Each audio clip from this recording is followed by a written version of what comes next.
With service second to none, Deary Brothers Lincoln of Iowa City has been earning the business of customers in Johnson County and the surrounding area since 2010. Deary Brothers Lincoln is a full-service dealership offering new Lincoln custom orders with a dedicated sales, service, and parts department.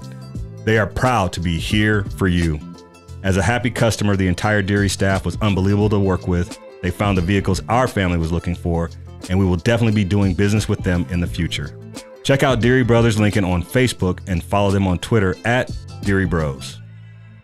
Hello, and welcome to the Leave Your Legacy podcast. I'm your host, Kenyon Murray, and this week we're going to take a little bit of a different route as far as the podcast goes. I really want to talk about a subject that I've had to learn to deal with, I've had to learn to embrace, and that's vulnerability, right? I think as men, when we talk about vulnerability, it's one of those things that is taboo. It's something that we don't discuss, but I think it's one of the things that can literally destroy the life that you have built, or even keep you from building the life that you want to build.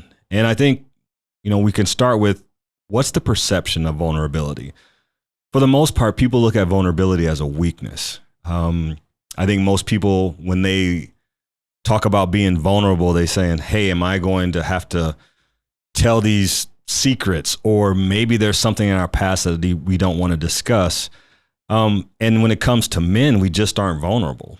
And I think that's something that has ruined probably more relationships.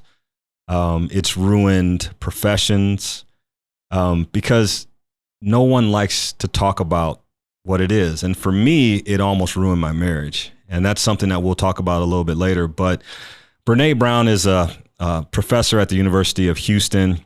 She's one of the leading thought leaders when it comes to vulnerability. And she has a quote. She says, "Vulnerability is courage in you and inadequacy in me."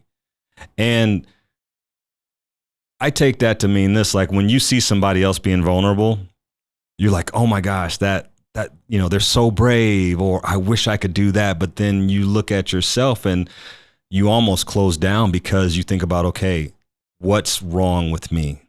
Do I want to share what's wrong with me? And I think vulnerability for me at this point in my life has really allowed me to open up. It's allowed me to create friendships that I didn't have. And it's allowed me to connect with more people than I've ever been able to connect with. So let's talk about my story. And I call it D-Day. So my wife and I, Michelle, we were married in 1999, September 11th, 1999. I know it's a crazy date, but we didn't know about that. When we got married, that's when the church was available. And, 9/11, 9 times 11 equals 99. So we thought it was pretty cool. But Michelle and I have been married since 1999. And, over the course of our marriage, I thought everything was good. But I got a text message from my wife. I was away on a business trip in Texas, and she basically said our marriage is over. And I didn't know what to do. Like, I fell into this, like, I turned off my phone. I had this sinking feeling in my stomach, and I didn't know what to do. And so I'm going back in my mind, like, hey, what did I do? Or how do I get out of this? Like, how can I make this right? But she was at a point where she had been planning on leaving me. She had thought about it and was like, this is it. And what I had to realize was that I was failing her as a spouse. More importantly, I was failing my children as a father, and I was failing myself as a man. So what D-Day was I had been going to counseling, and I went to a couple sessions before Michelle joined us. But then after she joined, we really started to break down these walls, and I started to figure out like what was really going on, like what I was holding on to, what was keeping me from opening up, what was keeping me from being the best version of myself.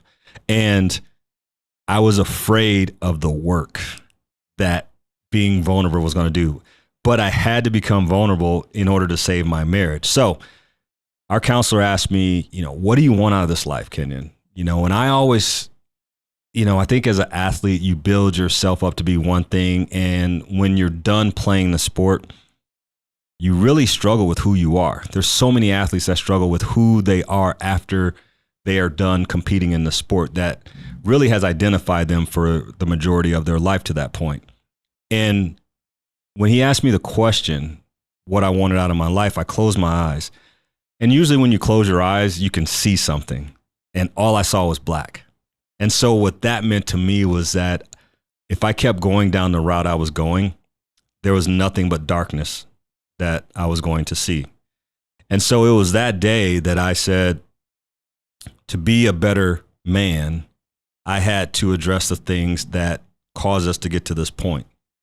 And what I found through that, through conversations, being vulnerable, is that I had buried a lot of things. I didn't talk about things. I thought I was an emotional person. I thought that I opened up to people, but I had things that was buried for years. At this point in time, I'm 43, 44 years old, and there was trauma that I had in my past that I had never addressed. But it was through this process. It was through this time where I said, hey, I've got to get better at this. And so I remember that day so vividly because I was exhausted mentally, spiritually, I was just done.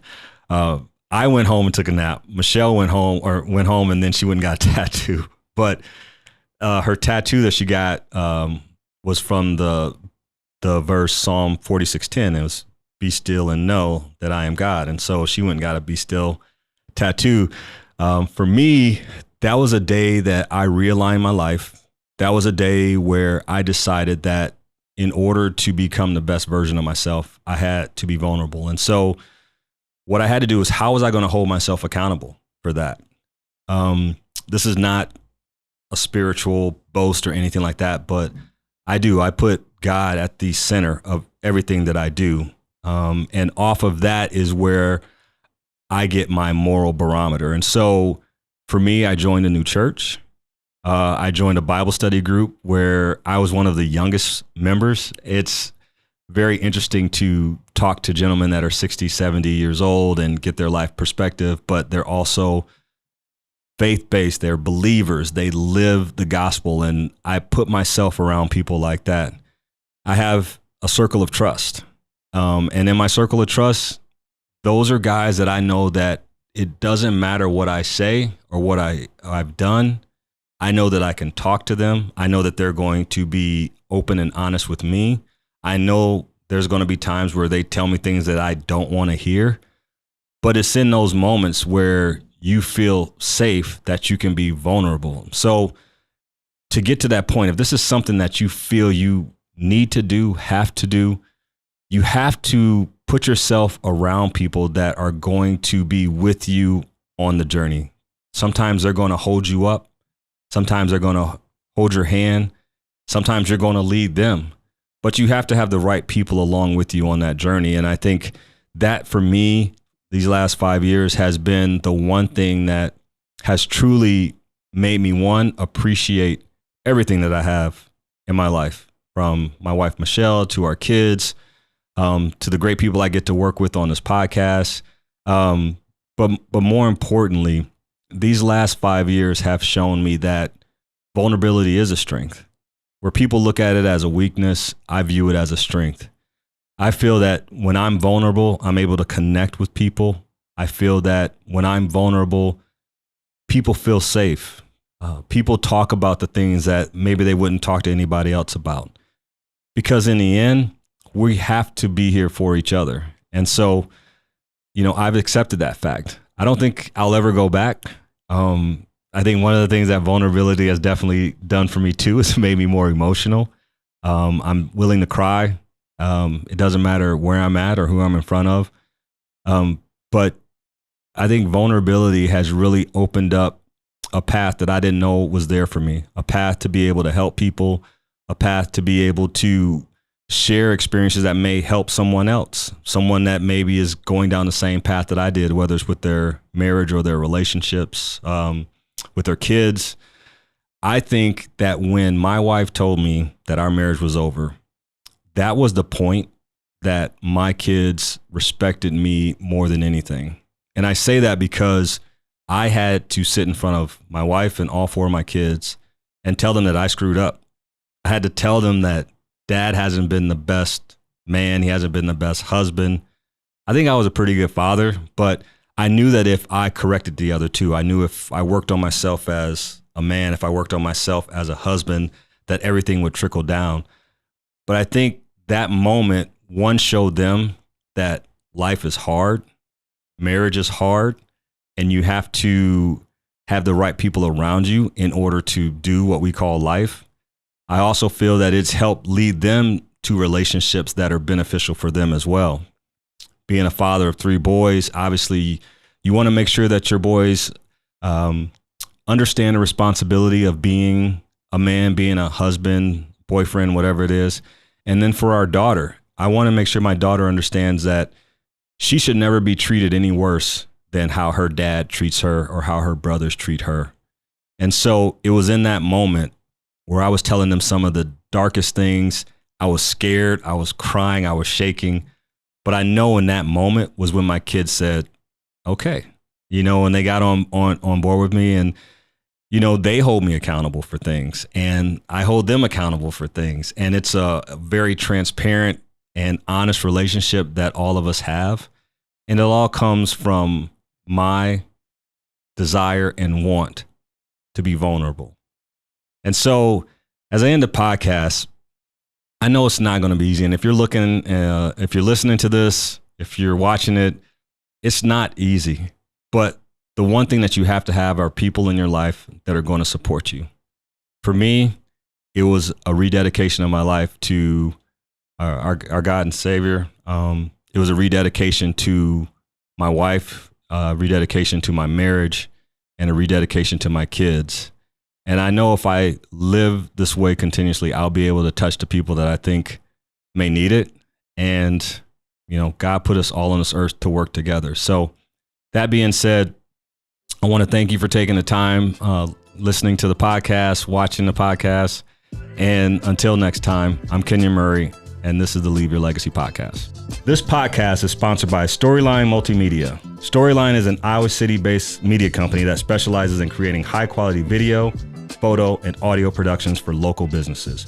Not only that, but they also produce a number of podcasts, including this one. So if you're interested in sharing the story of your business with the world, contact them today by visiting StorylineMultimedia.com. And remember, your story matters.